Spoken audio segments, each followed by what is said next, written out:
Rivers, hello. Gorgeous day here. What is it? It's Friday in Australia. It's currently 1:04 p.m. Australian Eastern Standard Time. It's a pleasant 13 degrees Celsius. And I'm heading up the East Coast of Tassie. So I thought I might as well just go live. And people want to pop in and come for the drive too. We're just in a little coastal town called Orford, which is about an hour north of where I live. Going over the river. But we're heading up to,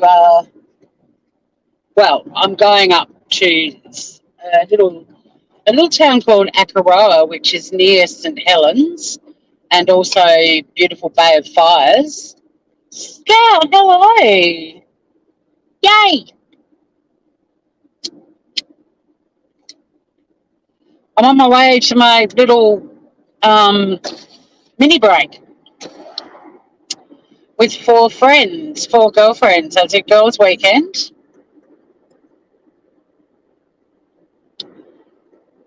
From the south of the island, there's Ray and Jane. And from the northwest, there's Nat and Kim. And then me. And I'm probably a good couple of hours away still, so I thought I might as well just go live and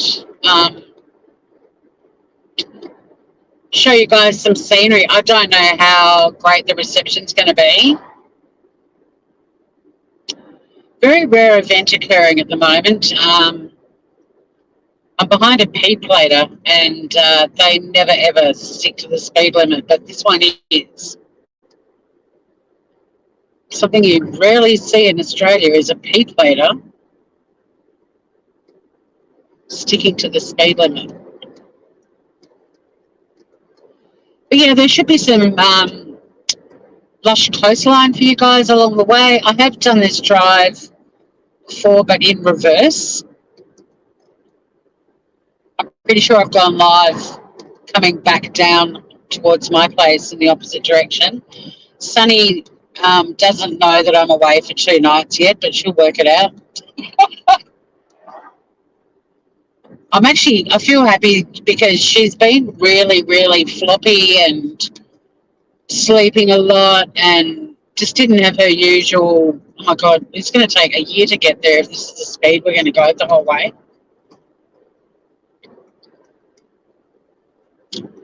Yeah, we're very lucky. I mean, this is winter, right? So, and it's 15 degrees Celsius, which isn't like hot. It's not even warm, really, but it's not cold either. Well, I mean, it's pleasant.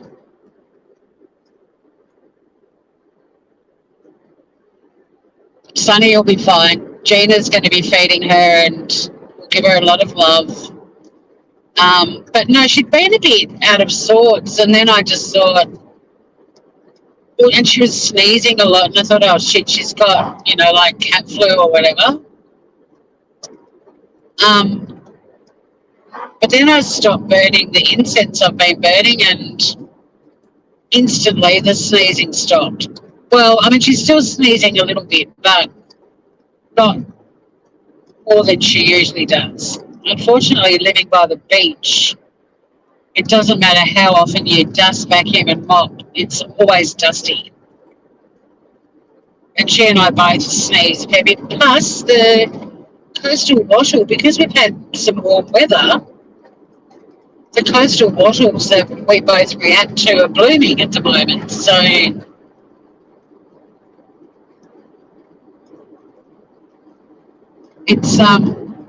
it's possibly just due to that.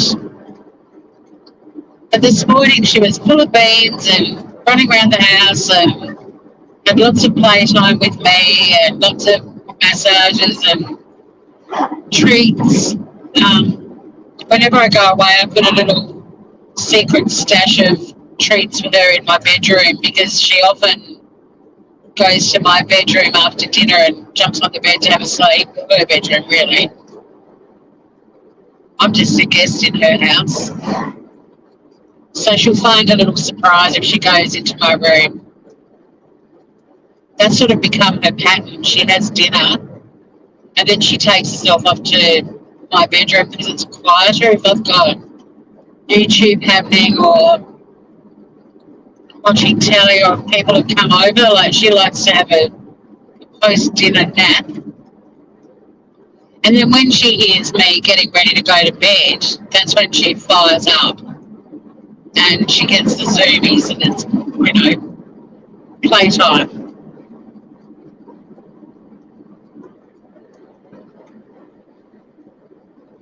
But she'll be spoiled rotten, and I really do need to stop saying no to um, going away for weekends and stuff because of Sunny. Like we've become very imprinted on each other. But now that we're all able to travel and stuff again, like I've got to be realistic. And my cousin who owns two absolutely gorgeous Siberians, she travels overseas frequently as part of her job, but also it's her hobby as well. It's her life, really. And I said to her when she was down for Dark Growth, I was like, how can you stand leaving your little bubbers when you travel all the time? And she said, when I got them, I made the decision that they weren't going to determine how I lived my life.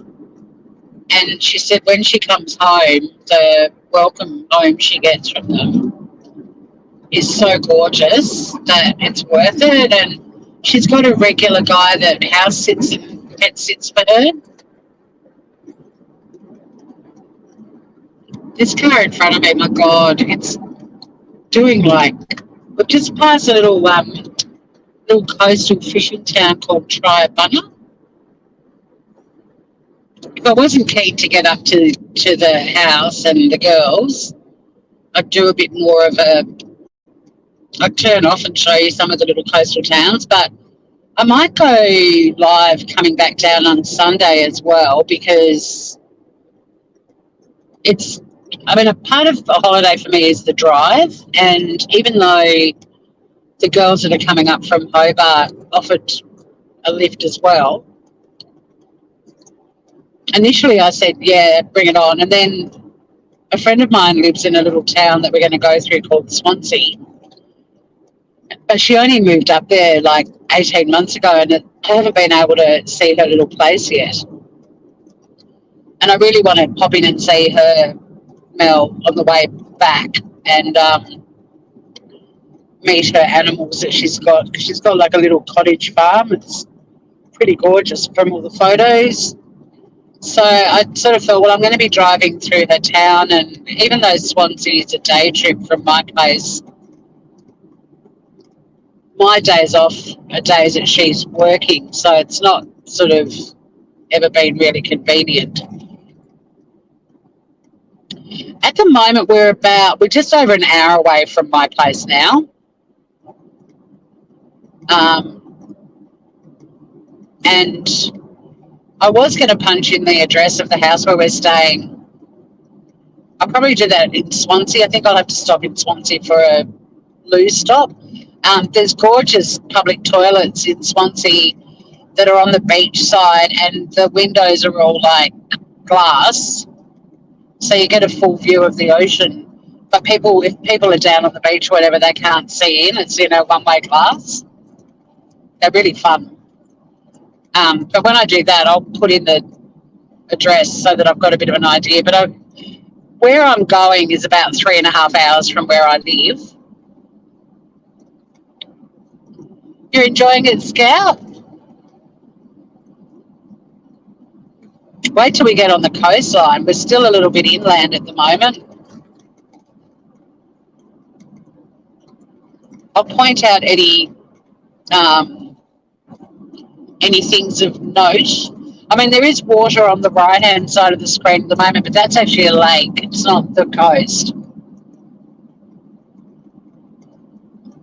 Awesome. Well, you can keep me company. We'll probably have better reception driving this way because there's more little towns along the way. When I tried to do a live. I don't know if you guys remember when I went to my friend Tony's funeral last year. I tried to do a live coming back to my place a different way, which is through the Midlands, sorry, through the Highlands. And there's little fishing villages because there's lots of lakes. There's little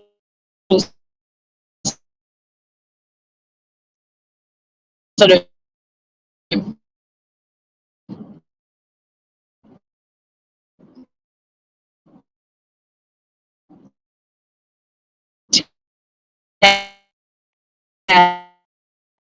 townships, I guess, sort of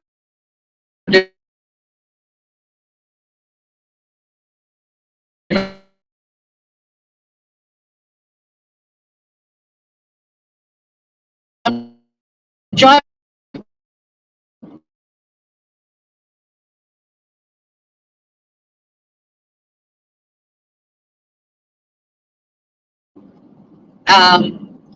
the town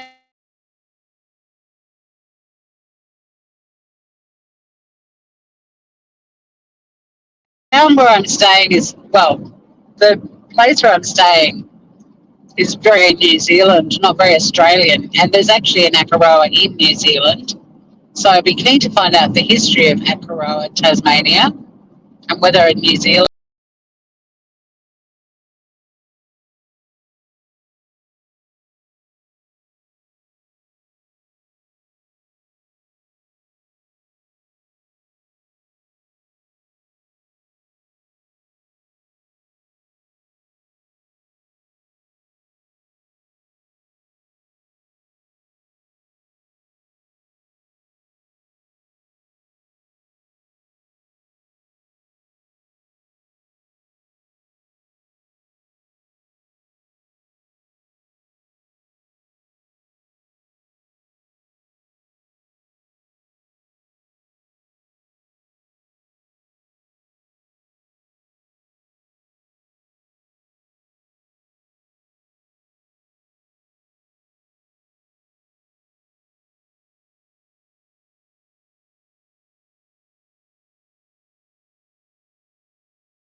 I don't know if you got, well, Scout and Morgan, at least you guys got to catch up.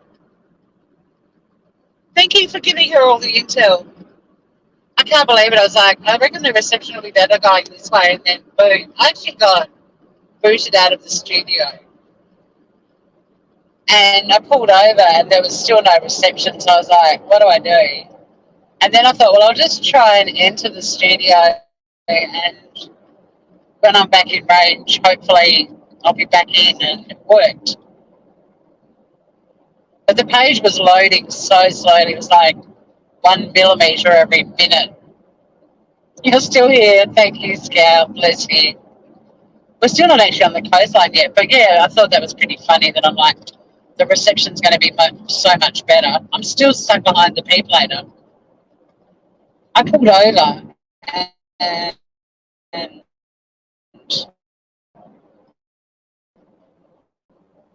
only for like 2 minutes, but I'm already behind them again.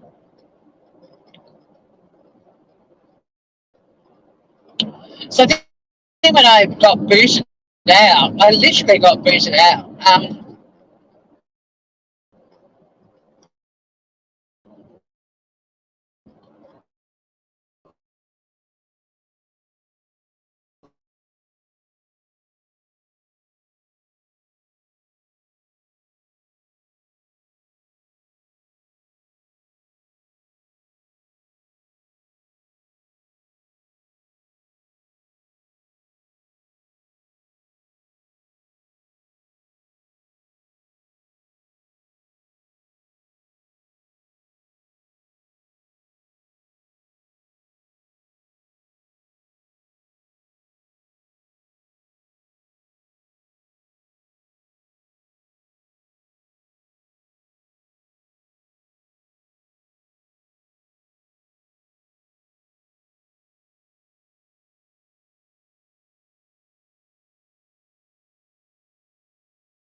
I feel so bad for Morgan. You know, when she comes back to the Scout, she's like, "Yay, I finally caught alive."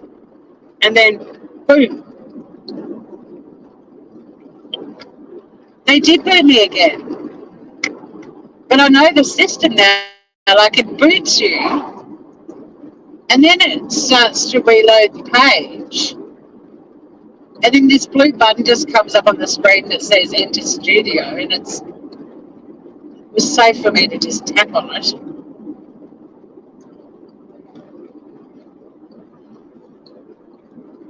And I'm still stuck in the convoy.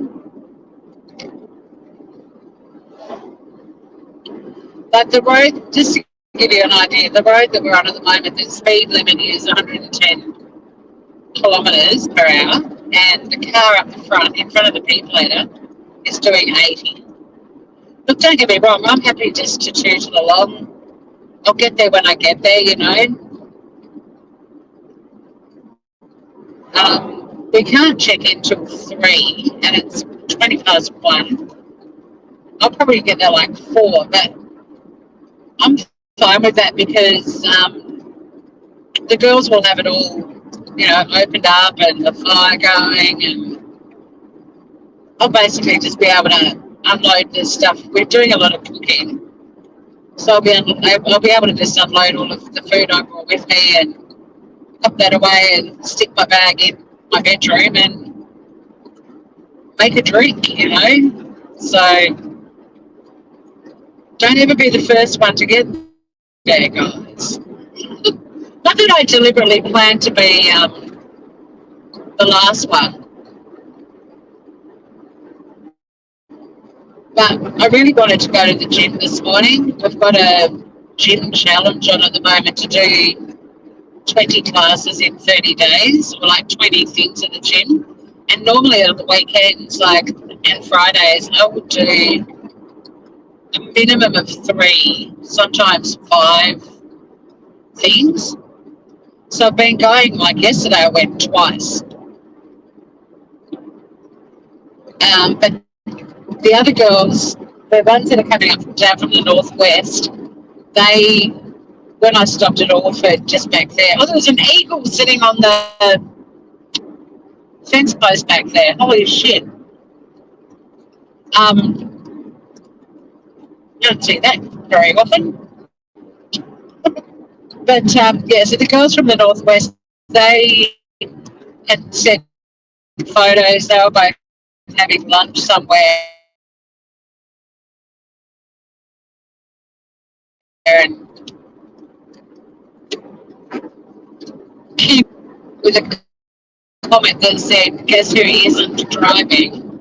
And then the other girls are in a place called Campbelltown, which is they've gone up through the Midlands, whereas I'm doing the East Coast Road, which is a bit slower, but it's so much prettier. But where they both live in town, it made sense for them to go that way. And they were shopping at Lake Leather, which is this gorgeous leather shop in the middle of this little country town that's smack bang in the middle of Tasmania. I don't know where the girls were having lunch, but I know where the other two were. And so they're a lot further north than I am. But at Campbelltown, they then have to turn right and come across the island and join up with this road that I'm on. So they're kind of technically ahead of me at the moment, but they might end up being in Swansea around the same time I am. Really good stuff. Right, what can I point out? It's a bit scout by the looks of it.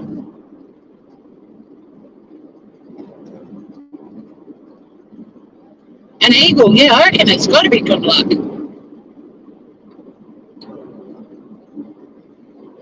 I'm just really happy to be going away for a couple of nights, and these girls are all really precious to me because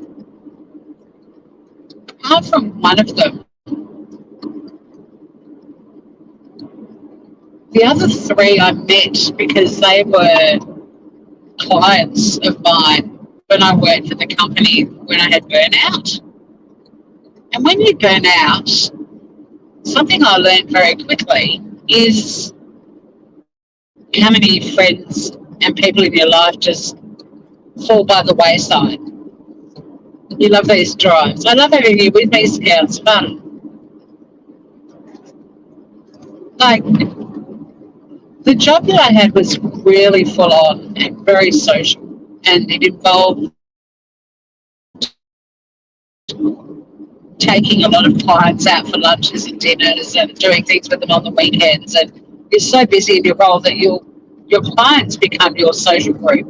And because I was managing another state as well, like I was constantly leaving friends and family here. And then I had a group of friends in Adelaide because I lived there for nearly 20 years. So I could reconnect with my friends in Adelaide as well. But there was this consistent social group that was made up of my clients basically. But when I burnt out and I was no longer taking people to amazing restaurants for lunches and dinners and putting everything on my business credit card, so many people just vanished from my life,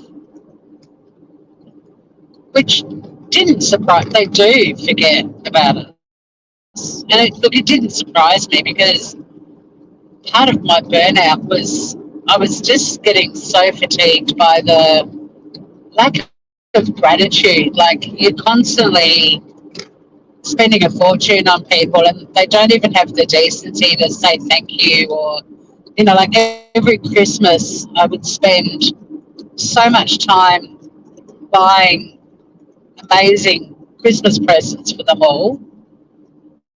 And in the 6 years I worked for that company, I barely got a thank you, let alone a Christmas card or even a gift.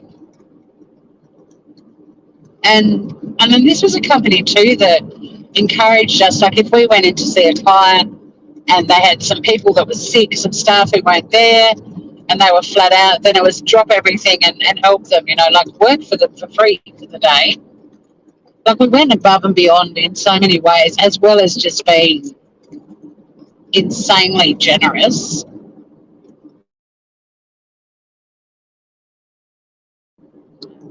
Oh yeah, look, the burnout, the things I learned from going through that. I mean, I think there's nicer ways to learn some of the lessons I learned, but still, I'm always the optimist.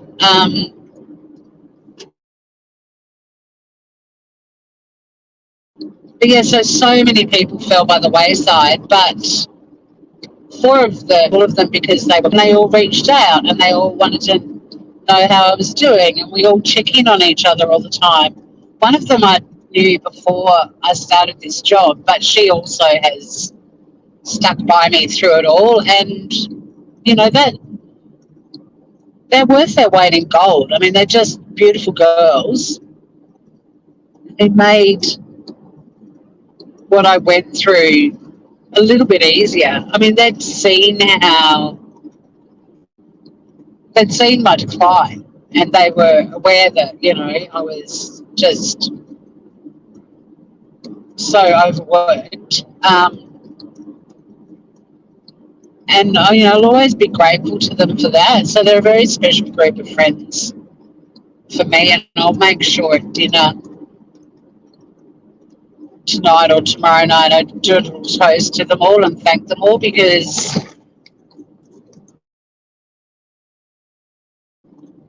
for every one person that kept in touch with me, there was another 50 that vanished from my life. People that had been my heart, for years in this role. So yeah, it's going to be lovely, and we're just a very close group of girls. Um, I'm not the loudest person in the group. There's two girls that are way louder than me, and then there's one who's probably like me, and then the fifth one is this larger than life, smiley, beautiful girl who just giggles a lot. And I mean, out of the five of us, if you had to say who was the shyest, it would be her. But out in her life, in her circle of friends, people would probably say she was the loudest. It's just that there's way louder people, way louder people. So, but I'm glad I'm driving up on my own, because to me, part of the trip is the drive, and I'm a really bad passenger. But also, I mean, I was able to leave when I was ready. I was able to pack way more than I've ever been able to.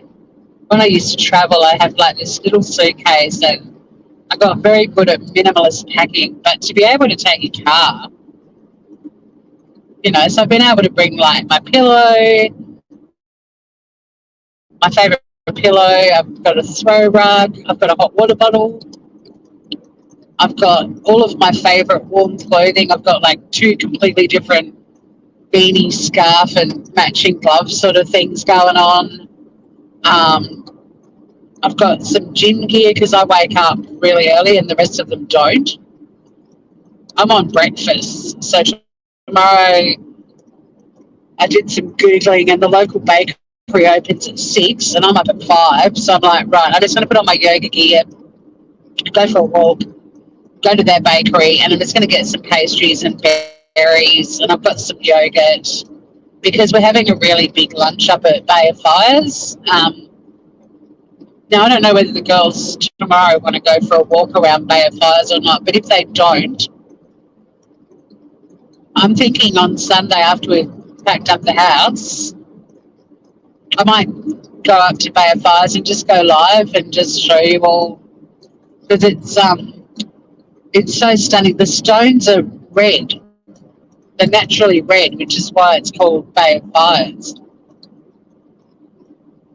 And it's a national park, and it's just like where we're heading at the moment. Bay of Fires is,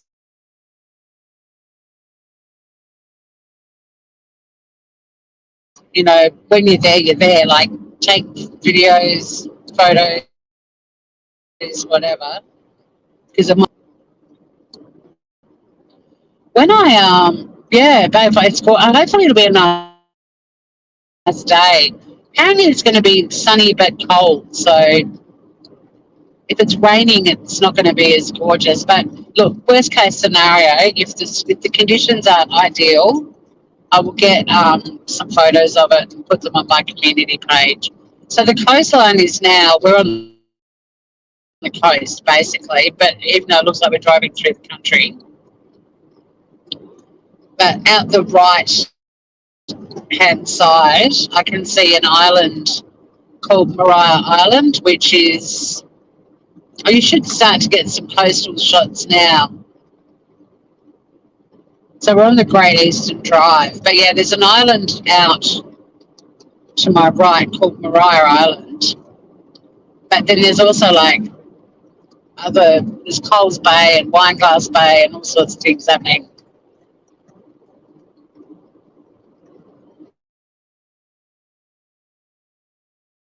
The Bay of Fires is just like breathtakingly beautiful. One dumb thing we did though is this weekend is the start of school holidays. There's a really cool campground, and it's probably going to be absolutely chockers full of families on school holidays. But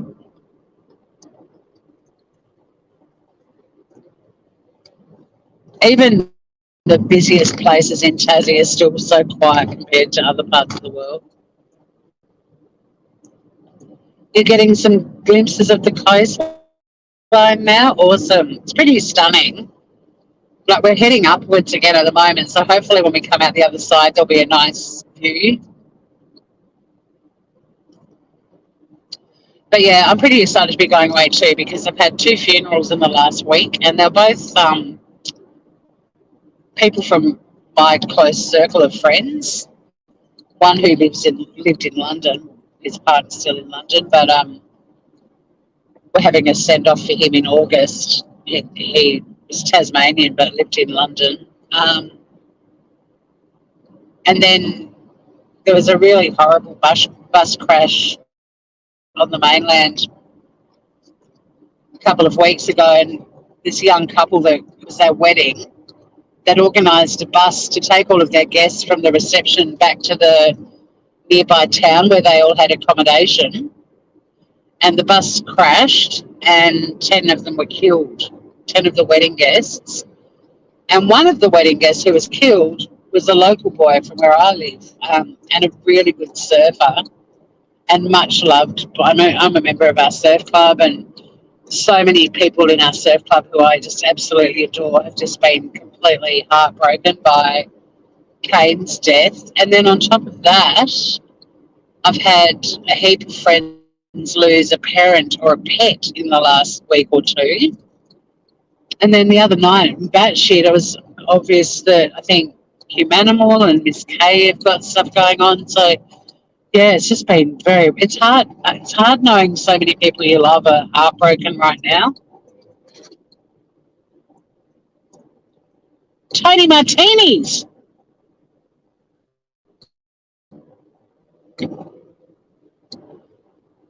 Look, thanks, mate. Thank you. I mean, look, it's life, isn't it? Thank you, Scout. But it's.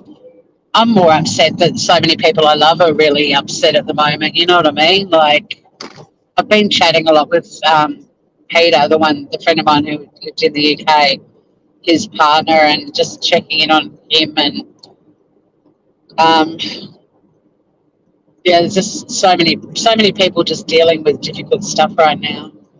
But it is part of life, unfortunately. I mean, I'm becoming pretty practical about the whole thing because, I mean, God, Scout's been with me for a long time, and you'd be aware of how many people I've lost just since I've been on YouTube. It's insane. But I hope you're well, Tony. Saw that you were busy, but thank you for popping in and saying g'day, Grover. Just showing the guys different scenery for a change, just driving up the east coast of Tassie. Hey, if you're still around though, Tony, we're staying in a little place tonight for the next couple of days, a little Tasmanian town called Akaroa. How, look at this. Oh, there's a bit of a view coming up, guys. Oh, man. I hope you can see it because you guys get the long view, but that was pretty stunning. These little fat sheep in the paddock and this beautiful coastline. Yeah, but how Kiwi is Akaroa. And then when I typed in Akaroa into the Google machine, there's an Akaroa in New Zealand. So I'm going to find out why there's a place in Tassie called Akaroa. Like, did some Kiwi dude... Oh, my God, the stunning Indian woman in a full, like, sari dress. My God. Like, it wasn't a sari, it was sari fabric, but with, like, a fitted bodice and then this really full skirt. She was absolutely stunning.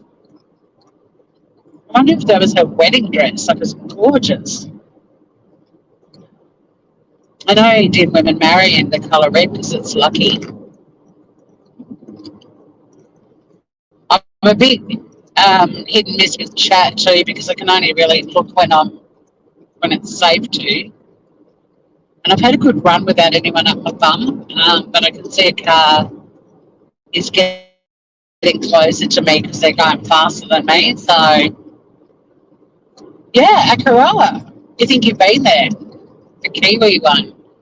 Yeah, because I punched it into Google Maps. I just wanted to see roughly what the travel time would be from my place. So it was like 3.5 hours. But the original, when I first typed in Akaroa, it's Akaroa, New Zealand, and I was like, nah, Tassie, mate. Fucking Taswegia.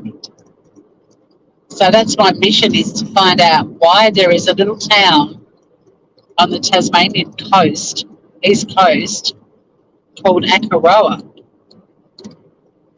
And I'd never heard of it before. I've heard of St Helens, but I've been to St Helens plenty of times, but little Akaroa.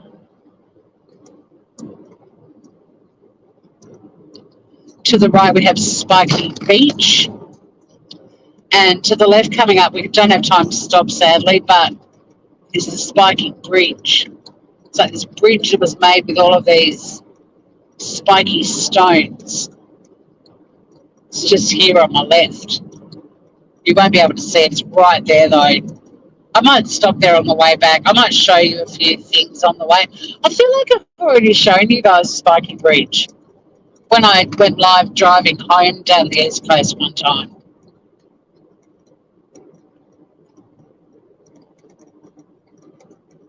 But it's a nice mixture of coast and countryside at the moment where we are.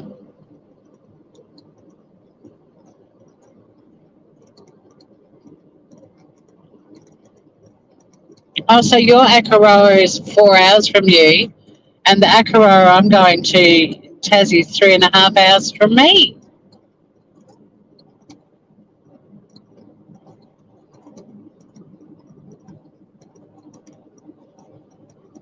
I don't know if there's anywhere else in Tasmania that has such a Kiwi sort of name. There's nothing I can think of off the top of my head. But everything's very English here.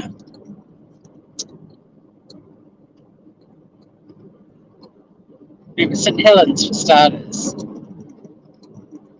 Or everything's very literal, like Bay of Fires, where hopefully I might. I mean, Bay of Fires is about 40 minutes north of where we are, but I'm at the whim of the other girls because I imagine we'll all go up in one car or possibly two, and they may not want to go for a walk around Bay of Fires. But on Sunday, I don't know what time our checkout is, but what's another 40 minutes on a 3.5 hour trip home? Like, I'll go up there for an hour or whatever and show you guys around, possibly. At the very least, I'll get some photos because we're having lunch there tomorrow.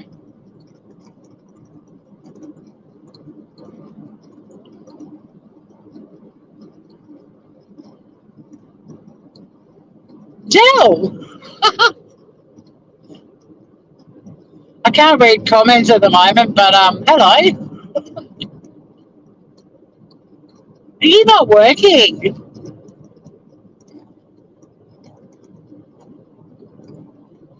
If you've come in to tell me to get back to the office because it's busy, nah. You've never heard of Akara either. No, I know. We learn something new every day, they say. I can't believe it. Like, oh, when we were looking for places to stay, like I kind of said I'd love to go up near Bay of Fires. And it was really funny because it was one of the girls in the group was sending links to places that she'd found on Airbnb, and like not the first one, but like a couple in. One of them was 7 Mile Beach, and I was like, no.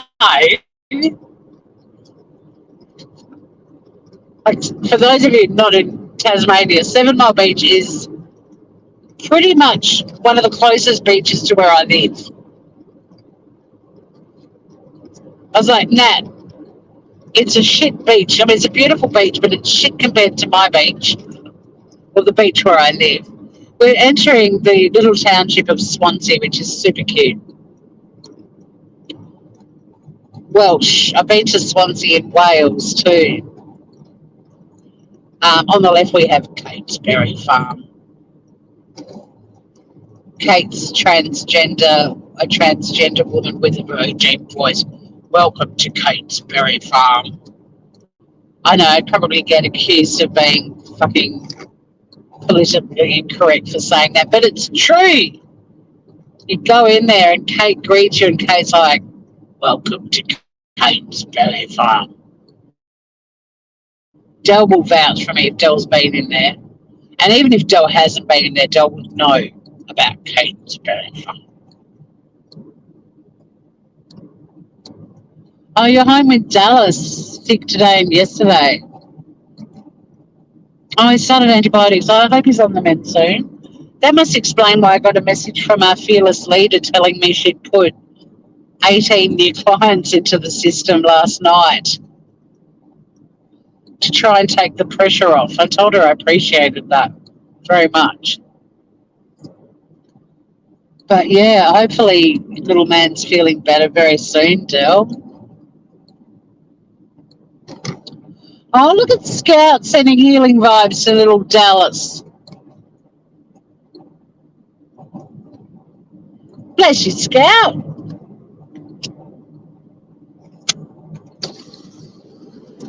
Hey, Scout, do you love it that in Tasmania there's a little boy called Dallas? How cute's that?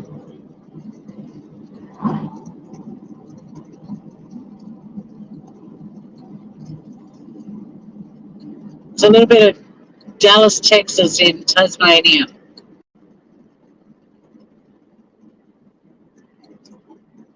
You'd love him too, Scout. He's a little firecracker. He's like 2, but he's got the personality of about 30 people. He's fun.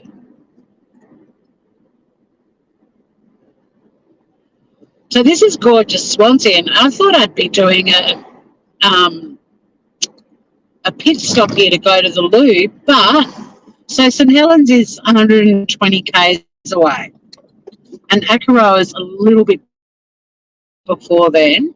On the left, we have the Horny Cray takeaway. Yep, the Horny Cray, as in like crayfish. The blues I was telling you about, the lookout over the beach are right there on the right, blue with a view. Best public toilets in Tasmania.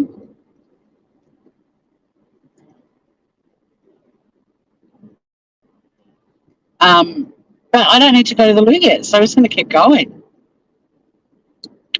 I don't ever really go much further north than Swansea unless I'm doing like a.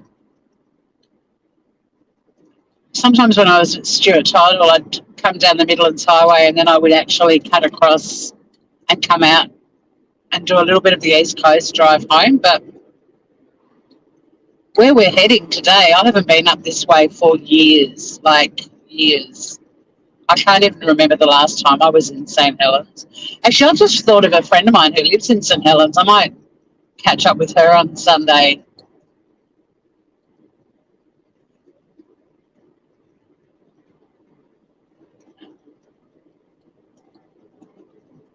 since my friend who lives in Swansea isn't going to be home on the weekend because she's had to work because my boss's partner is on holidays.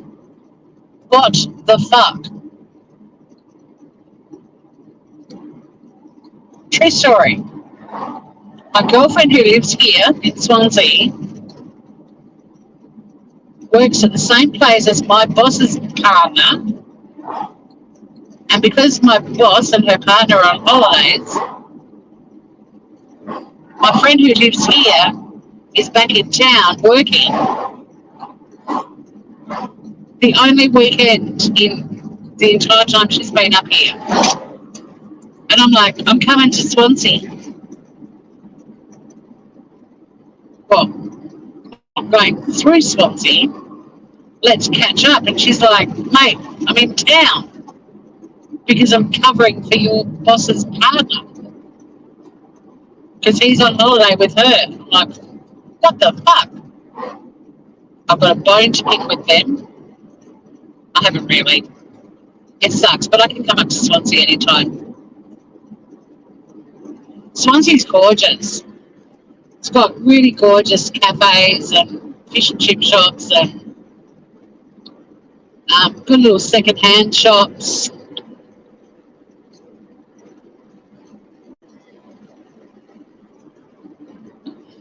My name is Cleo. Yeah, that was the best true crime moment ever.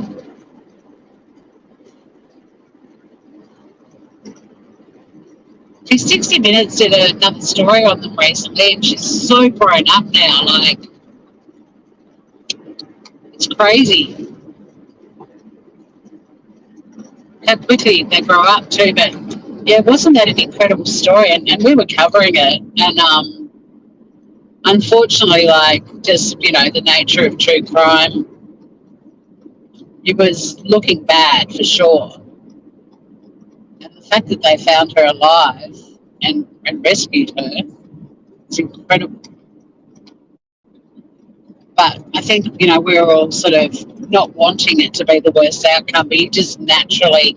So if we were turning off here, we'd be going to a place called Dolphin Sands and 9 Mile Beach.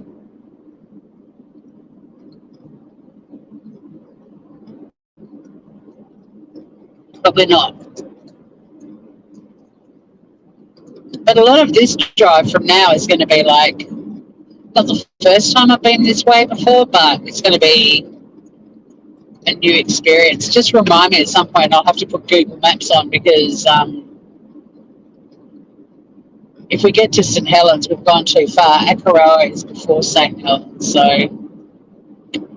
we're going over Wet Marsh Creek. See what I mean about like really logical, descriptive names? If they're not English or somewhere from the UK, Scottish, Welsh, Irish, English, well, Ireland's not part of the UK, but you know what I mean? Like, the names here are really like descriptive, like Bay of Fires, Wet Marsh Creek. Although before I went live, I had come up over a hill which is called Bust Me Gall Hill, and I don't know where the fuck that name came from, but it's odd. Bust Me Gall Hill. All right. And it's all hyphenated. Don't know what was happening when that hill got named, but it's weird. You will need a month, yep. I mean, when people come here and they're like, I'm going to Tasmania for 4 days, I'm just like, well, no, you're going to see Hobart for 4 days or Launceston or wherever the fuck you're going. Even when people say they're coming here for 2 weeks and they're going to drive around it, it's like, you can do it in 2 weeks. I've done it. When I was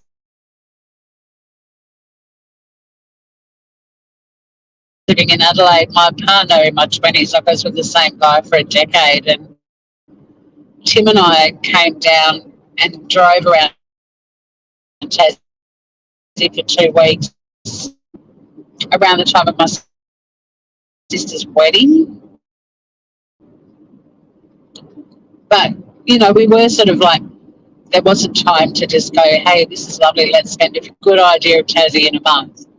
I'd spent so much of my time while I've lived in Tassie, travelling around Tassie, and even travelling around Tassie when I didn't live in Tassie. But there's still heaps of places I haven't been to, like Akaroa.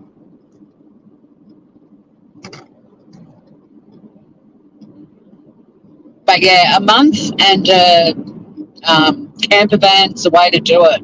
Get a little Winnebago or whatever.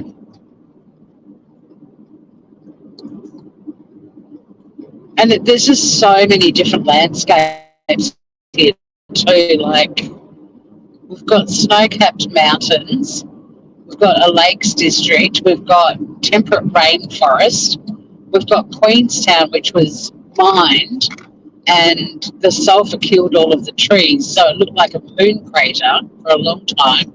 But once the mining stopped, the trees started growing back, and all the locals were like, fuck, we don't want the trees back. Like, we're losing our tourist attraction.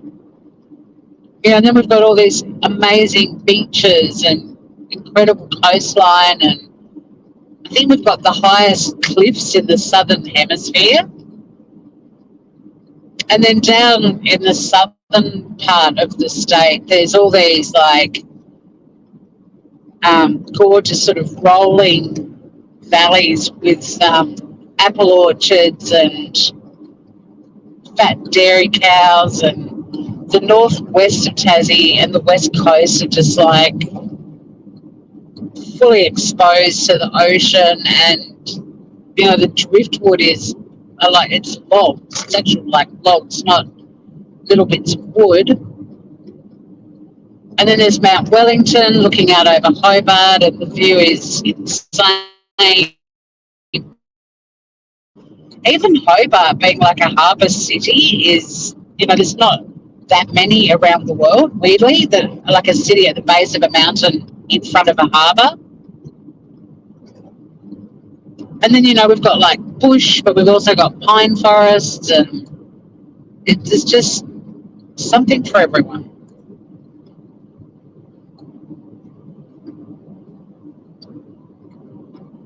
And amazing food and seafood and fresh air and water, and really nice people too.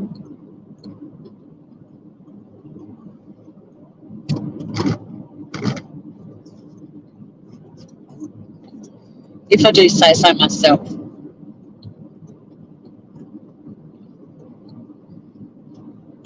But that's also pretty typical Australia-wide. Like, mateship is sort of the backbone of Australian culture. Like, we look after our mates, and mates include strangers.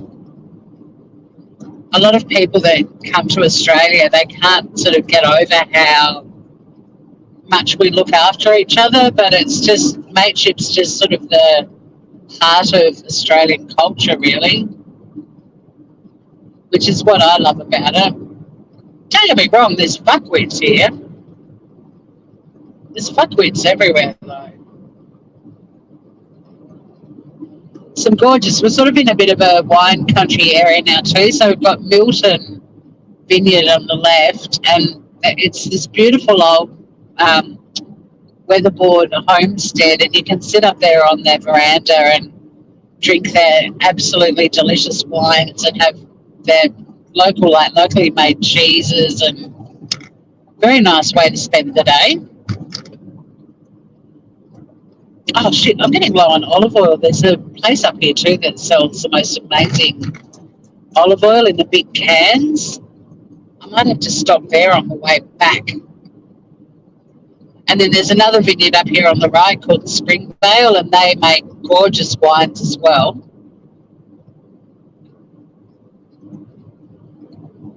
I often come up to Coles Bay, which is, we won't be going there because it's sort of on a peninsula, but you can't go to Coles Bay without stopping at all the vineyards on the way up.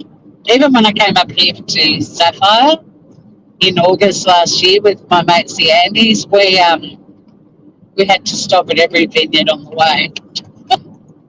There was a designated driver and I wasn't it, so I got to do a lot of wine tasting. It was fun. But yeah, there's quite a few gorgeous wineries through this area, and we're now entering the little township of Cranbrook. There's another winery just there to the left called Gala Estate, which I've heard of, but I don't think I've ever actually tried their wines.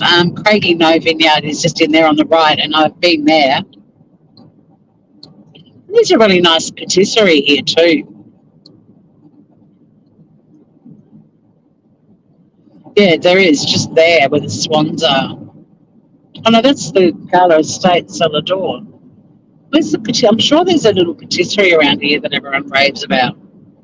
We got to try that. Oh, it's actually at Craig and No Vineyard.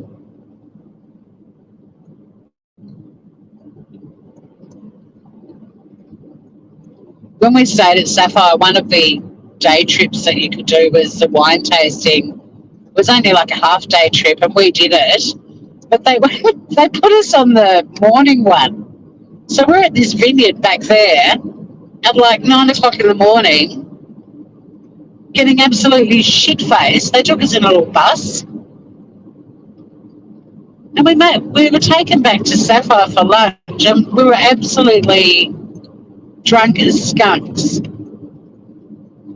And the other activity that was at the same time, which we did in the afternoon, was the oyster shucking. But the place where you go to do that, they're a brewery, and you basically get given shitloads of beer to drink while you learn how to shuck oysters. It was just a total day of being munted. And I think it was even the day we did the mixology thing in the restaurant, like at the bar at Sapphire, where we made cocktails. So it was just 24 hours of just drinking.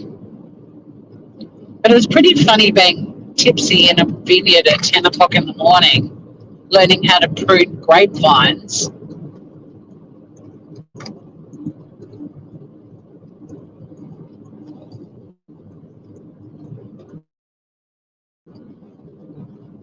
Memorable. And we had a really funny group on the bus, like a lot of people that were not, I guess, overly people. But after a couple of wines at the winery, it was just party central.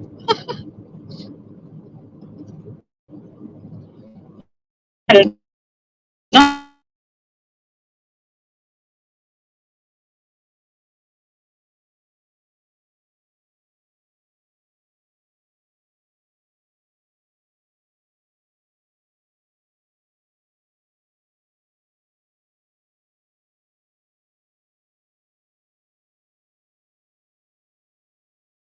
day actually just driving past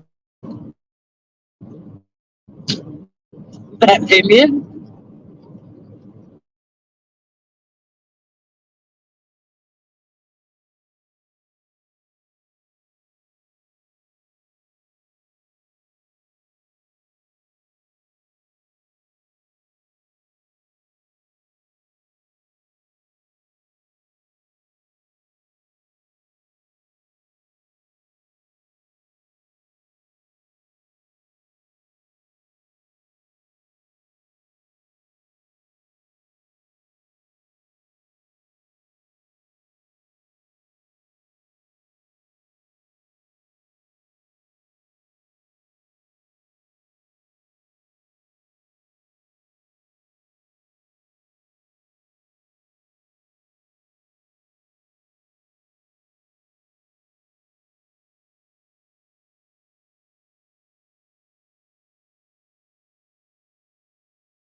thing saying, move closer to your router. My God, like, I can't even imagine the last time I was even near a router. Yeah, we're in a bit of a, yeah, sort of slightly inland, but not really near any country towns or anything at the moment. I mean, it's not like the wilderness, but I mean, there's a fucking great big mobile phone tower straight ahead. So that's probably why I've just ended up coming back on. But it's a little bit of rain, so we're going to have the steel wipers going on. I was going to do a live last night about Mr. Coburger, but I was so busy yesterday and going to the gym twice wiped me out big time. And then my neighbour wanted to pop over and just have a refresh on the terms and conditions of looking after Sonny's rider, as we call it. Um, by the time I'd sort of, we're going up Cherry Tree Hill right now. Is there a cherry tree on top of it? I don't know. There might have been once upon a time. We do grow beautiful cherries here. It's kind of a bit of a Christmas tradition in Tassie to have cherries. I've come back a couple of times. Maybe it was so quick you didn't see. But I am in the vicinity of a rather tall phone tower. Not an ugly one. It was quite cute, but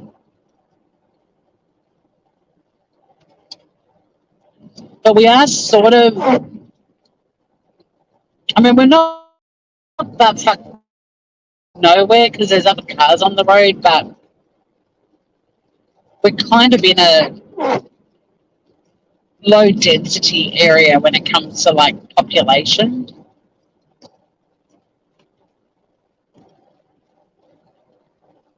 I can't quite read that comment. What is going on with Coburg? Well, nothing. I think he's just hanging out in jail, right? No, I've just got an idea for a live that I really want to do, and there could be sparks in my chat when I do it. Because, like, even when I'm live on this channel, which at some point I am going to just make this completely about being in Tassie,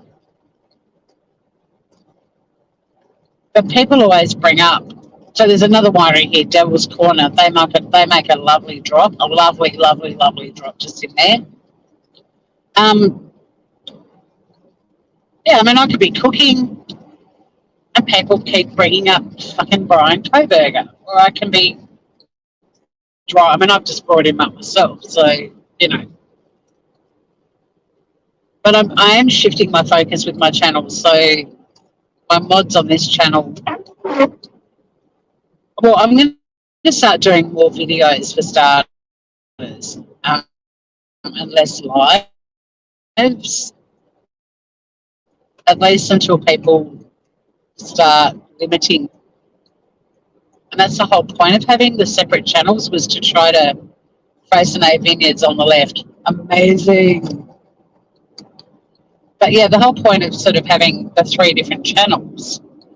Cheap and cherry cooking. Guess what we're doing over there? We're cooking. Sleuths and smooth criminals.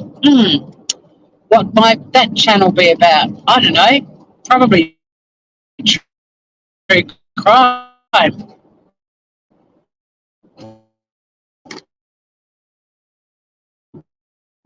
Maybe it's showing off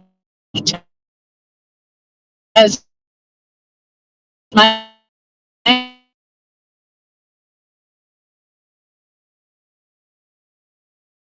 media.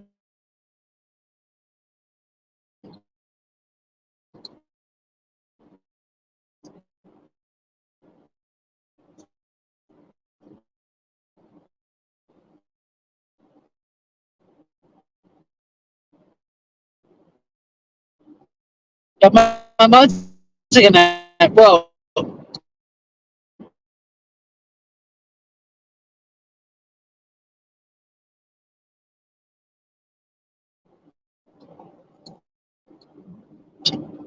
we're back. Yeah, I was going to say the mods might have to help moderate in terms of the topic, but you guys don't actually. I'm just going to start ignoring comments. Like, if I'm not on Sleuths and Smooth Criminals and someone wants to talk about Brian Koberger, they can in my chat. They can do whatever the freak they want. But apart from me acknowledging their presence in the chat, I'm not going to start talking about it unless I'm on my crime channel. But the other thing is, the reason why I want to do a live is because people's obsession with it, like, I mean, it's one of the most horrific cases that has happened in my lifetime. There's no doubt about it. I understand the fascination with it. It's just like insane, you know. I mean, we guys, you know, we weren't living at the time. Ted Bundy, for example, was prolific. Like, I wasn't a college student, so what he was doing to college students, it wasn't something that, and like what he did when he went into the nurses' quarters, you know, that sort of stuff wasn't something that I was really aware of. But to have this sort of horrific quadruple murder,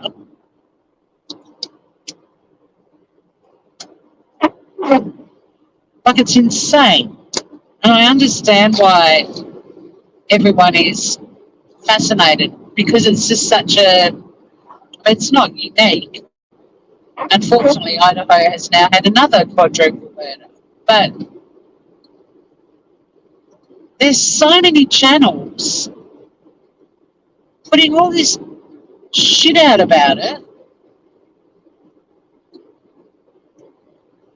It's like every week, I reckon, someone comes into my chat with some new nugget and wanting to talk about it. And that's why I was just going to do a live and just say, look, come and chat about it in the live dedicated to this guy, because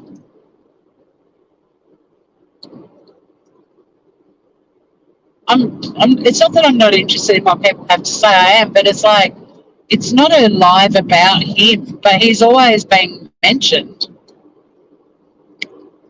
So it was a bit of a, hey guys, this is my true crime channel, so let's talk about Brian Koberger. You know, talk about all the random shit you've seen online, and I can play devil's avocado and smash 99% of it out of the ballpark. We can all get it out of our systems. Because I thought it was kind of obvious with my crime stuff that I'm interested in the trial.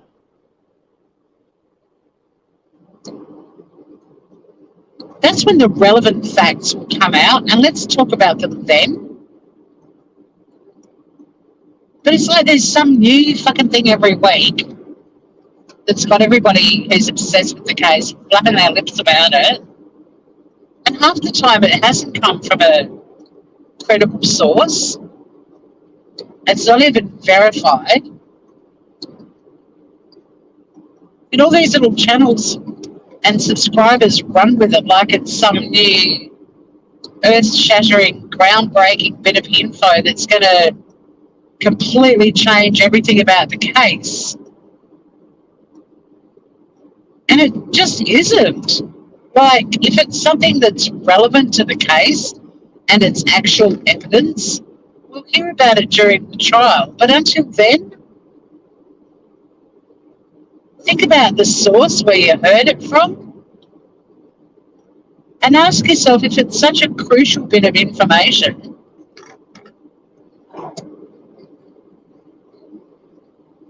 why has it suddenly just been leaked by some random YouTuber instead of either being in the probable cause affidavit, which is not a full document of every piece of evidence they've got.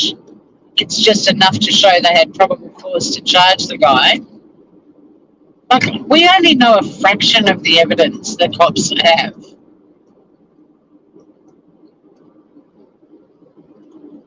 That's why you're a good egg scout.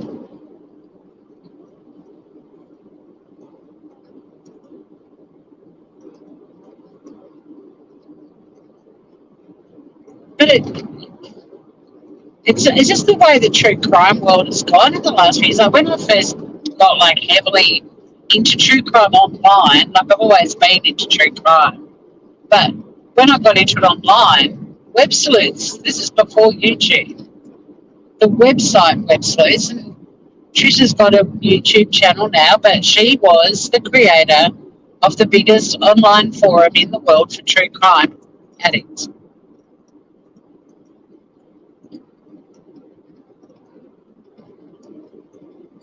That's where everybody went. And the number one rule on Web Sleuth's website was any case discussion, any, had to be fact-based only. Now, if you theorise something using the facts and sort of putting pieces together and saying, is this a possible theory based on these facts? That was okay. But if you speculated using unverified snippets, or you filled in the gaps with your own theory of what happened, but there was no evidence to back it up, you'd get timed out. You weren't allowed to do that. And it was great. We had such good discussions. People would bring verified information into the discussion group, and then we'd all add that into the mix and look at the relevance of it. But there wasn't this endless speculation about unverified information that happens on YouTube. I mean, some fucking idiot can just put something out there, and the people that are so thirsty for more information about this case want to be the first people to go, hey, look at this. And then you've got the thirsty subscribers all lapping it up. We've just gone over the Lilla Villa Bridge. They do it on all cases. And it's insane. And they have the gall. They have the Busney gall to call themselves true crime, whether they're creators or subscribers. And it's the exact opposite of what true crime used to be. Like, you just were not allowed to bring any unverified information into Web Sleuths. And people not only got timed, it wasn't timed out, I don't know what the equivalent was on the forum, but people also got kicked out of the forums for that stuff. Like, the trash got taken out the second it arrived, and Trisha had a really good group of mods, and she also had a lot of verified members. I mean, I was a verified attorney in there, but there were other people with specialist qualifications as well. And it was just really good critical thinking and good discussion, and not bloody some twit who looks like a clown on YouTube who has an insane amount of followers. Like, these people are not true crime. I don't know what the fuck they are, but they're not true crime. Or true crime needs to, like, OG true crime needs a new name to separate the wheat from the chaff, you know? Like, they should get the boot, but they don't. And all these people that are so thirsty for stuff, yeah, you know, there'll be a hearing in the court, but because it's all legalese and pretty much procedural and doesn't really have any sort of dramatic element to it. Like an actual something that has actually happened in the case happens in court, but because it isn't juicy enough, they don't even cover it, or they don't understand what the hearing was about. It's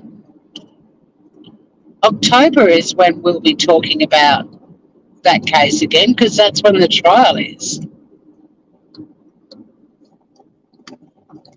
But that came up. Hopefully, the car behind me that's going quite fast has a chance to slow down.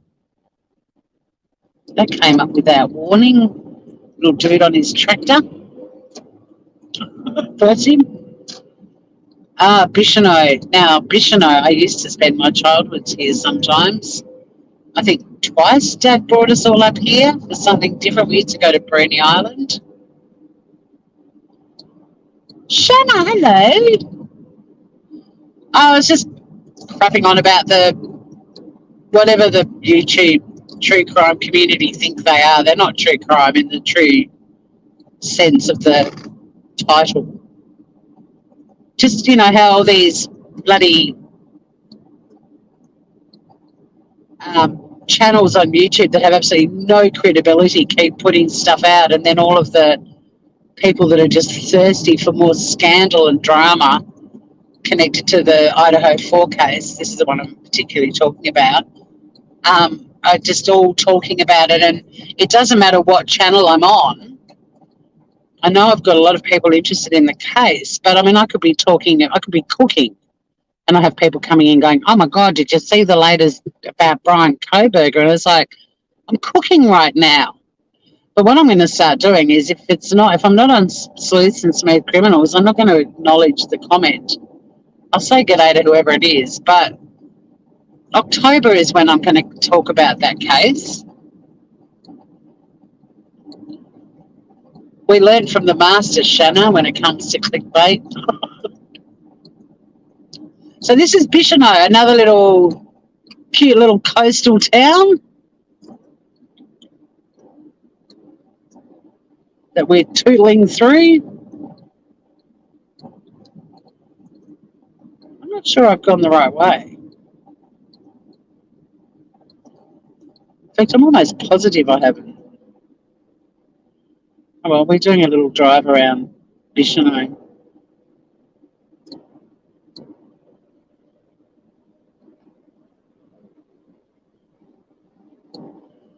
I actually need to pull over and put my Google Maps on soon too, because oh no, I think I'm right. But I don't want to go past where Akaroa is. Like, I don't want to drive past the little place that I'm heading to. And yeah, just I've deliberately created 3 channels: one with a focus on cooking, one with a focus on true crime, and one with a focus on Tasmania.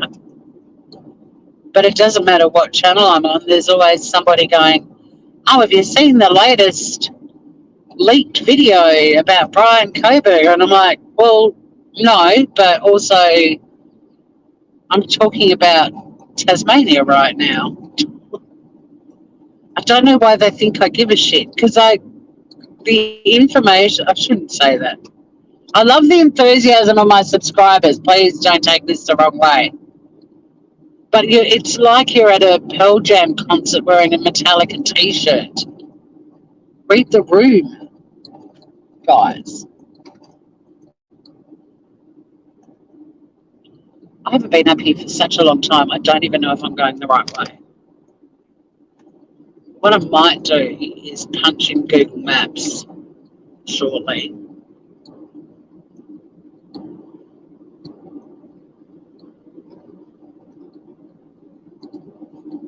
You're proud of me for having 3 channels?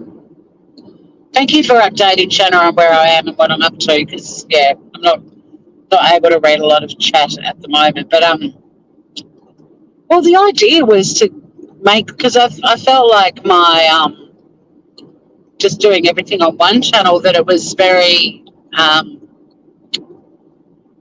multiple personalities. So it was a bit too much going on without any focus. And I do sit in on a lot of YouTube shoots and things. I really don't know why, because I take their advice, and so I split it into 3 channels. But because I have several different interests on YouTube and I cover different things, I don't know, people just feel that whenever I'm live, doesn't matter what channel I'm on, I want to talk about Brian Koberger, and I don't. I will in October. I mean, unless something unbelievable happened, like he was suddenly cleared of all charges and some other person had been arrested, well, sure, I'll go live and talk about that. But that's the other thing with all these people that keep, like, seeing the new latest leaked video or whatever it might be and putting all these ridiculous theories to me. And I just want to say to them, if any of this was valid, why hasn't he been cleared of all charges and released? And why isn't somebody else arrested for it? You know, like, I mean, I'm a big believer in the presumption of innocence, but I'm also a big believer in people don't get charged with shit until there's probable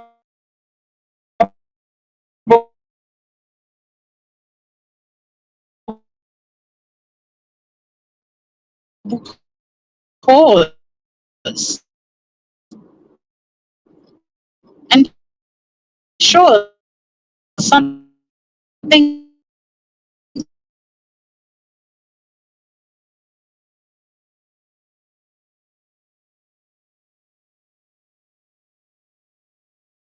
could happen down the track, and it's like,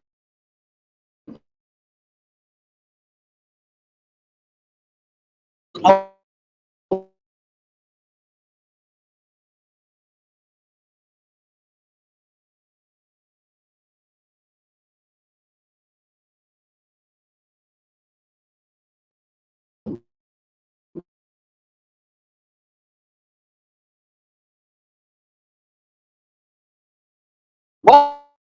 whoa,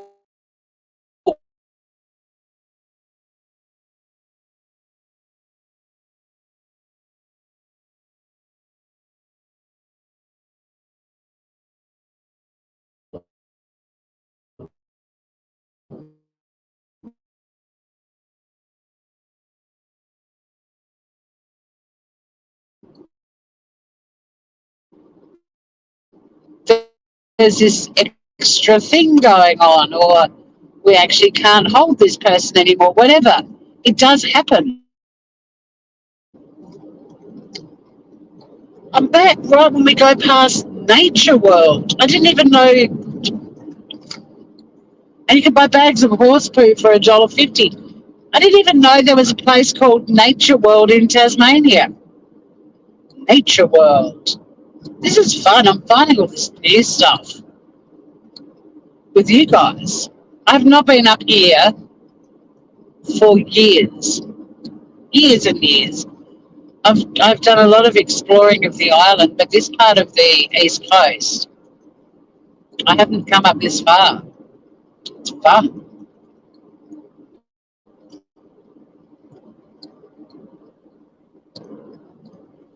Yeah, I'm waiting for the trial too, Shanna, totally. Like, I think when I got cut off, what my point was all these fucking idiots that watch these unverified, like, they watch non-credible idiots putting unverified information out there, and they're really keen to come and tell me about it.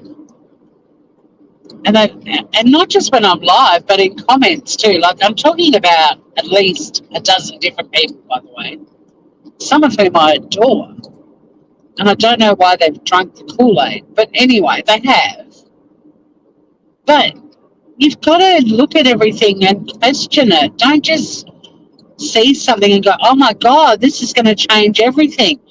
If it was going to change everything, it would have already, because the cops would have gone, oh fuck, this changes everything. You're having fun time traveling with me. Like, they think they've got, the scoop on something. They're the first person that might have rushed to tell me about it. And it's usually someone in comments that does that. Oh my God, Tori, you've got to have a look at this. It's amazing. Have you seen it? Changes everything. It's going to change everything. And I look at it and I'm like, why aren't you asking yourself why it hasn't changed everything? Like, you honestly think that something that's on YouTube that's been bumped around to everyone right now, that the cops haven't already either seen it or they're just ignoring it because they know it's bullshit and they've already got enough evidence to convict the guy? I don't know. What is it about YouTube? It's like, welcome to YouTube. Please leave all but one brain cell at the door. You'll need one brain cell just so you can continue to type on your computer and breathe, and maybe eat the occasional snack. But any sense of reason, logic, critical thinking, don't bring any of that in here. No, no, no, no, no. Don't you be doing that. Anyone who brings that sort of contraband in will have a channel that will never grow. Case in point, look at me. Nobody comes rushing to listen to me because I'm too fucking reasonable. I'm just like, and I'm happy to play, devil's avocado. I'm happy to take the opposite side of an argument. Like, even a subject that I feel strongly about in one way, I will happily try to argue successfully the other side. I'm open to lively discussion, but I struggle with the urgency that people have, that even when I'm showing you how to make a budget-friendly meal to feed your family, they've got to bust into my chat and tell me about some Brian Koberger thing.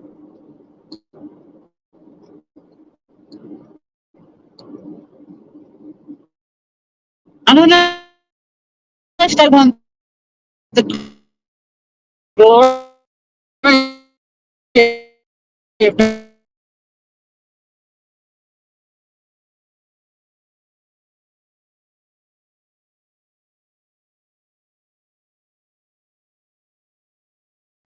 being the first one to tell me about it,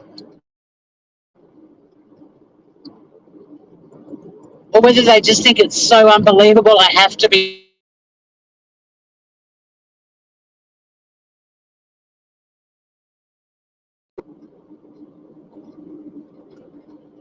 That's what makes you a great attorney. Why, thank you, Shanna. Well, that's all law is being trained to think, or trained to look at every side of the story. That's basically all you learn when you go to law school, is how to put yourself in other people's shoes and consider all possibilities, which is great. Like, I love that my brain was reprogrammed like that, because it filters out into your real world in so many ways as well, but this is why there's people that all think they're true crimers, and yet they won't consider every little snippet and look at it from all angles before deciding to spread the good news. That's the thing that blows my mind. The same with the presumption of innocence. So many channels that have got him hung, drawn and quartered already make out they're all about true crime and justice. Well, the entire justice fucking system relies on things like the presumption of innocence to be effective. But they don't give a fuck about that bit. They cherry pick the shit they want to believe in, and then they ignore all the other things like the very backbone of the whole system of justice, the whole process, the presumption of innocence. Now, don't get me wrong. As far as little Bri goes, things aren't looking good for him.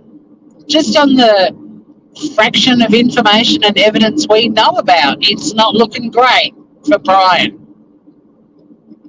But until he's actually convicted, he's presumed fucking innocent, whether you like it or not.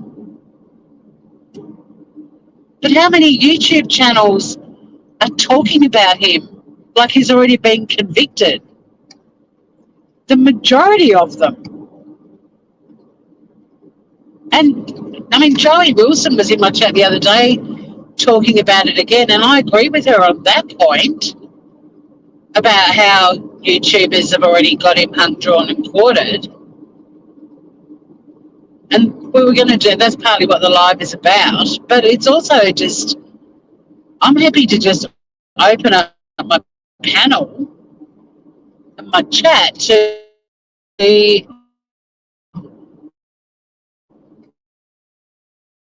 look, you're all itching at this seems to tell me all of this shit.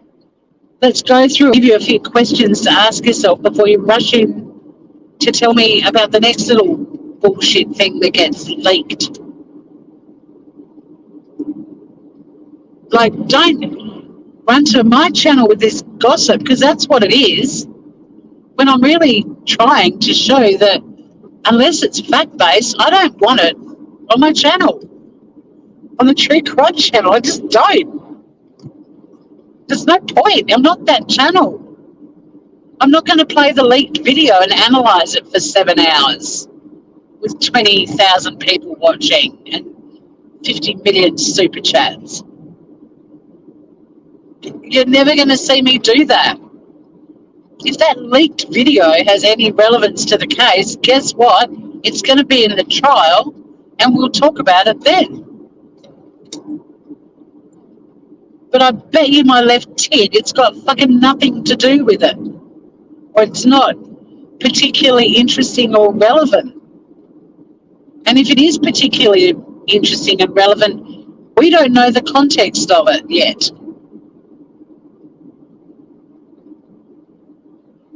I know the leaked video, and I'm just like, why is that such a great, groundbreaking, breaking news, highly important, must put comments under Tori's how to make a chocolate mousse video so she looks into it? Well, get off my fucking cooking channel for starters and put a comment under one of my previous Idaho 4 videos, or wait till I do a live on it. But Jesus.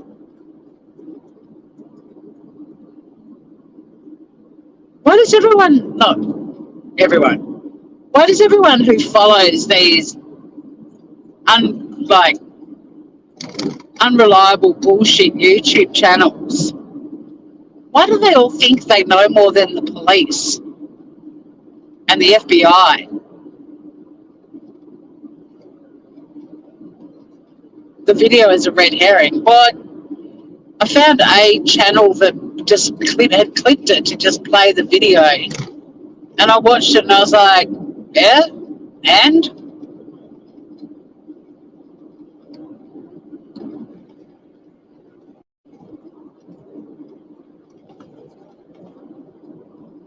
You know, like, explain it, please.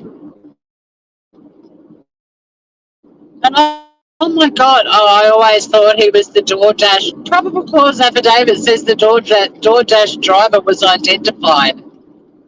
Now look, if it was Brian,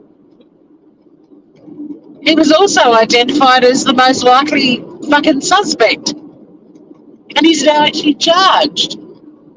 So even if he affidavit, he's also the guy who's got enough evidence stacked up against him to charge the guy with 4 counts of murder.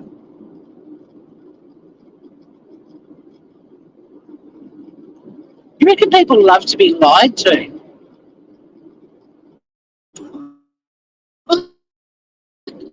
I don't understand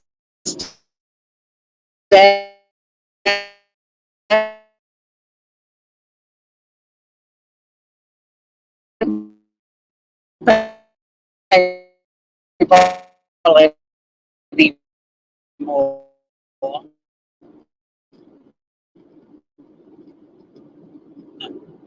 I just don't.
I'm back. My phone overheated. Goodness sake. Welcome to winter in Australia, guys. I disappeared right when you said you were back. Look at this scenery, guys. Look at all the water on the right hand side. It's so pretty. We're only like 49 k's away from St Helens, so I'm going to have to keep an eye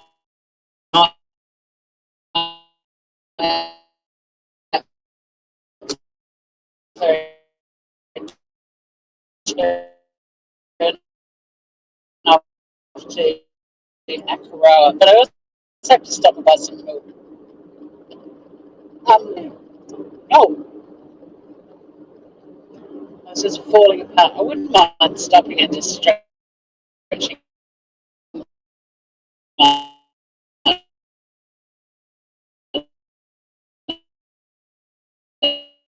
legs, actually.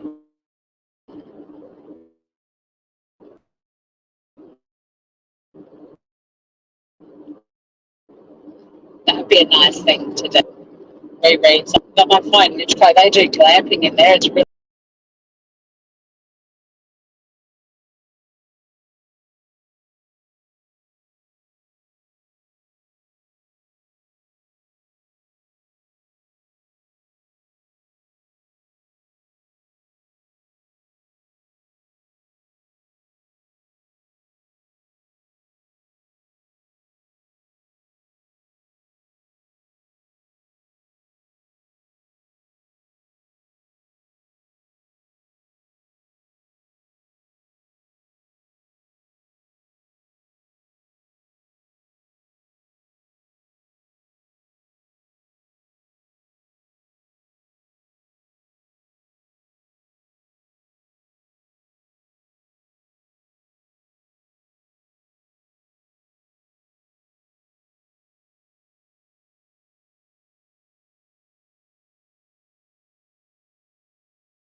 Shanna's writing essays. I'm back briefly. I just went past one of the biggest mobile phone towers I've seen on this drive. And I was like, come on, come on. Ah, no bueno. No bueno.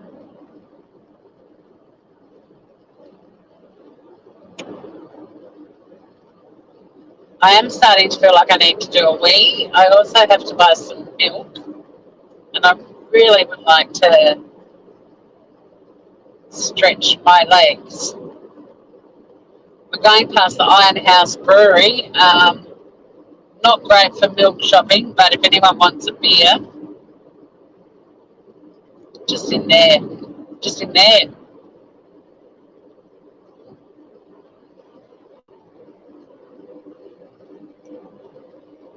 Breweries and vineyards.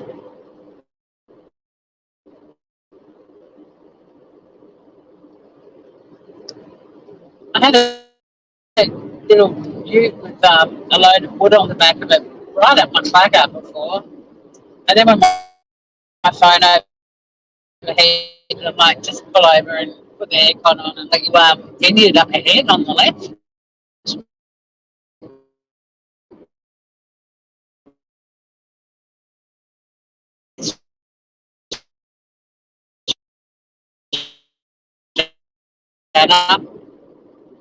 But cool, we're back again. Beer for Scout, right? You're on Mummy. Um, because of time differences and stuff like that, I probably won't be in a position to go live and stream the trial. But I don't really want to anyway, because as much as I had fun with the Depp and Heard thing, I had to remove the day of the verdict because I had a strike from Joseph Morris. And there's going to be much bigger channels covering it where people can get their daily fix. But I might do like a little Australian time zone analysis of what happened in court that day, and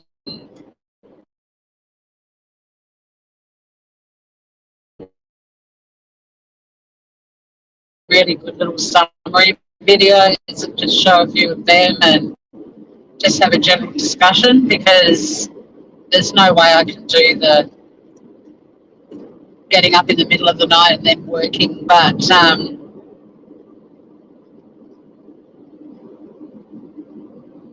it's going to be a doozy of a trial for sure.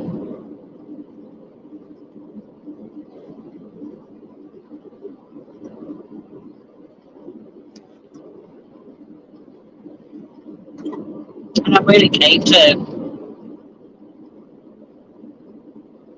have some good discussions about it on my channel. And I wonder if all of these little fruit bats who keep coming into my channel to tell me I have to watch the latest leak video or read the latest whatever, I wonder when all of that stuff gets totally debunked. It's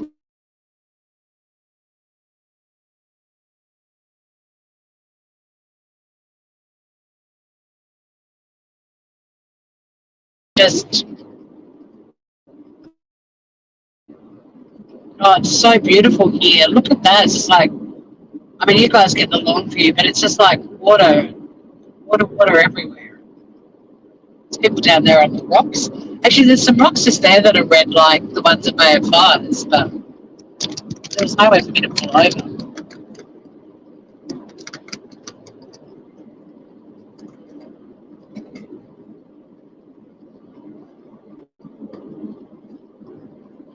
It's absolutely stunning along here. Just like coastline as far as the eye can see, and right out to the ocean to my right. There's no land. We're literally on the edge of the east coast of Australia, or Tasmania. It's a cute little beach up here. It's got quite a good break actually. There's no one surfing there as far as I can see though. There's more of the red rocks that are like the ones at Bay of Fires, but again, there's nowhere for me to pull over. Don't worry, guys. I'll show you a little bit of the coastline over the weekend. I also, when I pull over, I need to put my Google Maps on, because we're kind of getting into the area where I'm spending the weekend, and I don't want to miss the turn off. Like, if we get to St Helens, we've gone too far. Mind you, if there isn't anywhere I can stop and buy milk before we get to St Helens, then I have to go to St Helens anyway. Isn't it pretty, Shanna? It's quite cute too, the three of us hanging out, and we're all so proud of where we live, and we're pretty lucky, aren't we? There's a sign back there just said woolly butt, but it was in inverted commas. I don't know what that is. Woolly butt. It's like me calling Sunny Sunny Bum. I don't know if it's the name of a farm.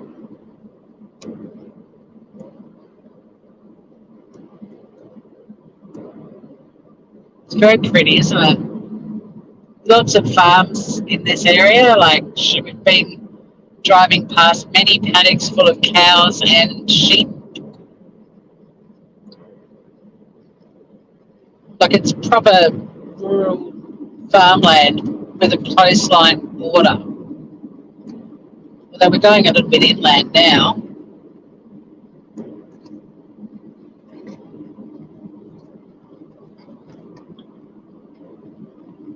But I've given you a pretty good, you know, tour of a bit of Tassie you haven't seen. Yeah, you mentioned the sky before too. Isn't that weird? Like, I don't know. I mean, I think the skies here are beautiful. Don't get me wrong, but is it because we're like I'm often driving in these sort of rural and coastal settings, and so there's no sort of city skyline or anything? Or is that? I mean, I know that Tassie sky, the blue is very different because we're so the sky obviously. See, like St Helens is only 26 k's from here. Hobart is 226 k's that way to the left. But I mean, yeah. So the sky and the sea here are very pretty because being a little island. But like, if you go, oh, there's a sign that says improved mobile coverage coming soon. Bless them. They know they're inadequate. They know.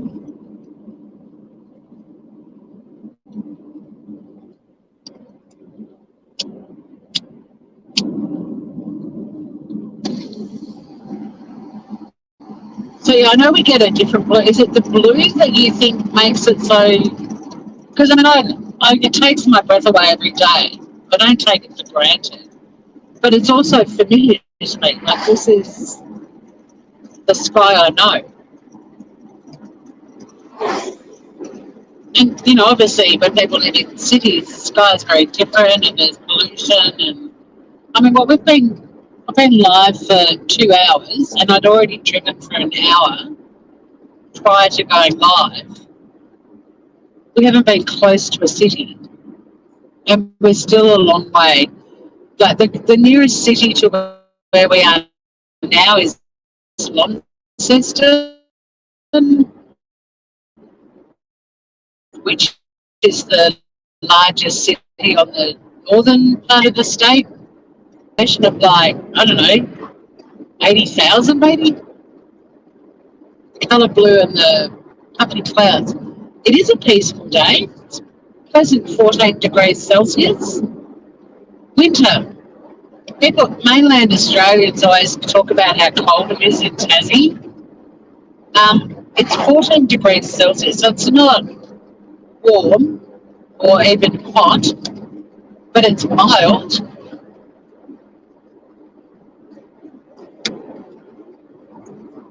I mean, I'm just wearing jeans and a little cotton top, you know, like I'm not in a bloody puffer jacket, beanie, scarf, and fingerless gloves. We've had a little bit of rain, but nothing like driving up. I've had a few drops on the windscreen, but nothing. There haven't been any downpours. And it's a pretty good idea of how yellow Tasmania stuff.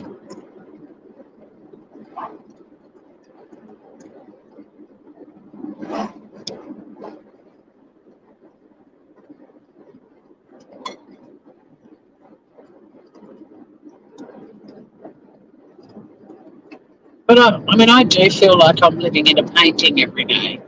I'm very aware of the colours and landscapes and stuff.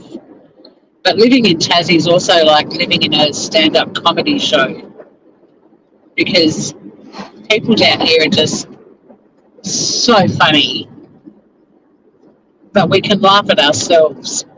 the most, which I find so endearing. Oh, getting hot for you, Scout. 95.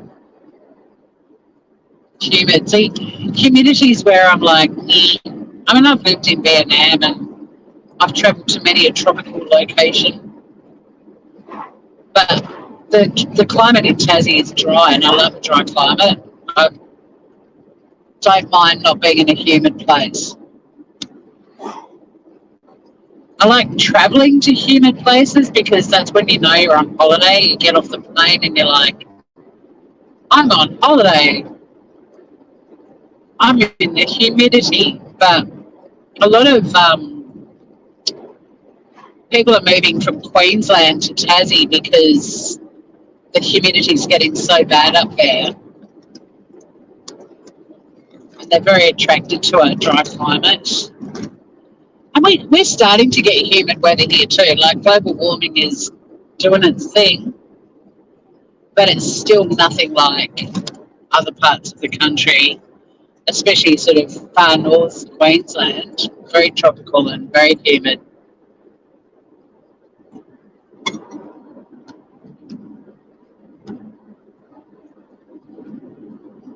Yeah, I reckon I'd do well in Arizona. My my friend from Phoenix who came out to Hawaii and hung out with me back in 2019, we were both talking about how much we love dry climates. Not that Hawaii was overly humid from memory. I mean, it might have been a little bit sticky on Oahu, but um, welcome to Scamander.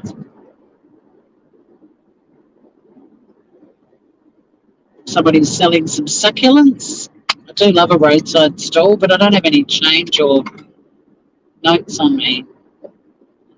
Got to look out for a loo, somewhere to buy some milk.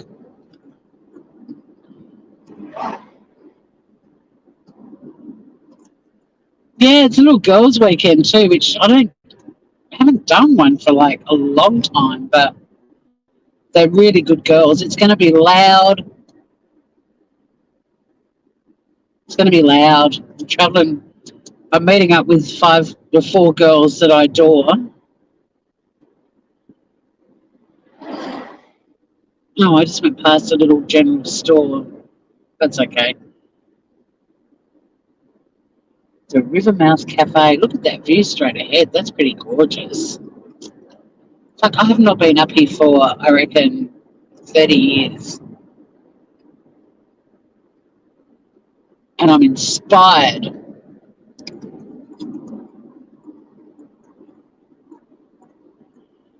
Yeah, it's going to be loud with a lot of cooking. Well, 2 of the girls love a drink, love a drink. Then me and another girl like a little bit of a drink. And one girl drinks the least, but she also gets drunk the quickest and is one of the loudest. There's going to be lots of cooking. We're also going to a really yummy restaurant for lunch tomorrow. I think there'll be a few afternoon siestas. Um, there'll be, well, I've brought up a board game with me, which is hilarious, and it's got an electric shock machine. There's definitely going to be music, dancing. Um, I'll probably, because I'm a dickhead, do some. Wait a minute. I'm just going to run in and get some milk at the Scamander supermarket and news agency. And also, while I'm here, you guys will just have to keep each other company for a sec. I'm going to actually flick the camera, my phone upright, because I need to read chat and see what sort of milk I'm grabbing.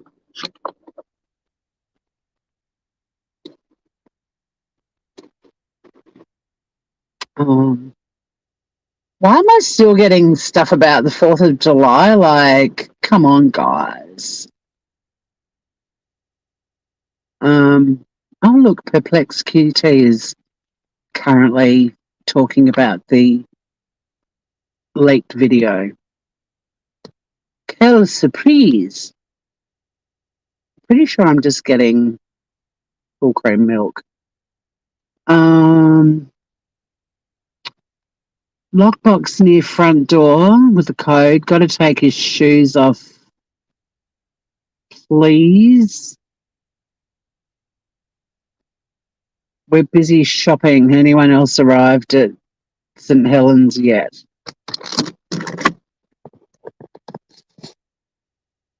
Sorry, guys, I'm just doing some stuff.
Is back in the bracket. I'm pretty close to where we're staying, so I might even meet you in Hawaii. Yeah, I'd love to. I might even just end the live, groovers, because I'll go live again soon. Can't believe we're not allowed to wear friggin'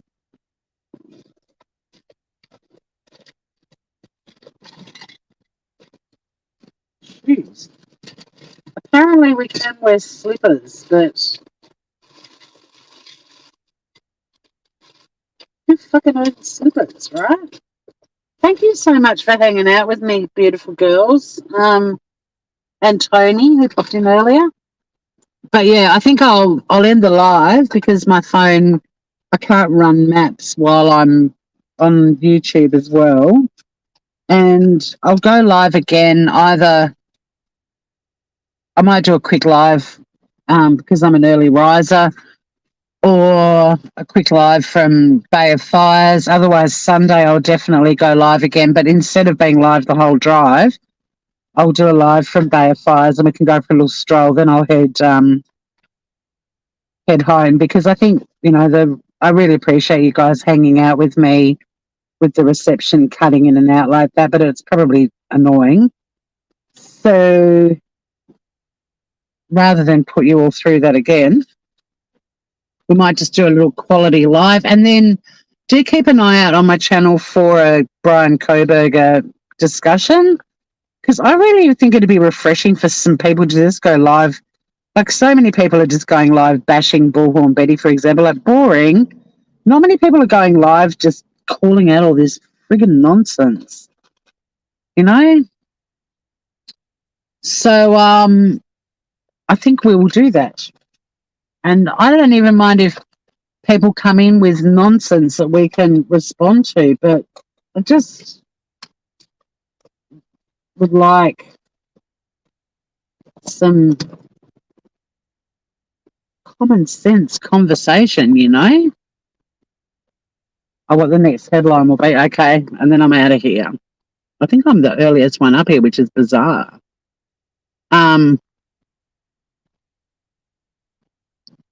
The next headline. I'm worried my phone's going to overheat again and then I won't be able to turn maps up.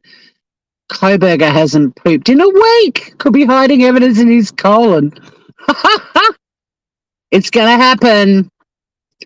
I love you, girls. Thanks for hanging out with me. Thanks for dropping in earlier, Tony and Dell and everybody else. And have a beautiful weekend. I'll see you all again very soon. Goodbye. Love, love.